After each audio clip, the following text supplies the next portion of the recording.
Hey you guys, I've created a seller's roadmap. How this came about is earlier this morning I was chatting with a client who's getting ready to sell, and she felt like she needed, I suppose, a bit of a list to follow. Now that I've been in to see the property, I've evaluated it, I've provided her with a CMA.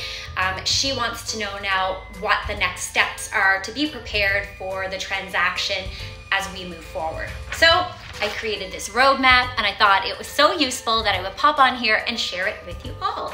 So what does it say? Interview agents. Don't just pick one and go with them. Find somebody who best identifies with you and what's important to you and who you feel will best meet your expectations. Number 2, price point. The price point is largely determined by the estate agent, but of course you do get to weigh in. And what I would ask you to do is ask that estate agent for a CMA, a comparative market analysis. And once you have the CMA, it should show you how they determine the price point for your property. You can have a discussion then about that and then move forward with a price point that you both agree on. Number 3, folio. Super important, guys. This can really delay any transaction, so make sure that you have your original folio in hand. You can get it on landdirect.ie. It costs 50 euros, but super worth it to have it to bring into your solicitor at the time of contracting them to look after the sale. It's fabulous for the estate agent to be able to have access to it as well, so that they can verify that all details are in line with what you're telling them. Number 4, your property tax. Make sure that they're up to date and make sure that you have all the latest documentation on hand and available for your professionals that you're working with.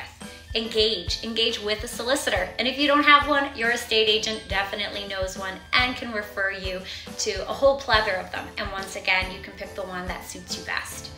Your BER report, you may have one, you may not. If you don't have one, once again, either your solicitor or your estate agent can refer you to a great person to do that BER report. If you do have it, it's a simple task of tracking it down and then supplying it to your contracted professionals. The next thing on the list is approval. If you've made any upgrades that require planning permission, make sure to have all of that documentation available. Details, gather details of your water and drainage systems. You might not always be able to get this information, but if you can, it's always super useful. Personal information is next. If you're married or if you're divorced or separated, these agreements or certificates are super important for the solicitors to have. Prepare a list. Your estate agent should be able to handle most everything else.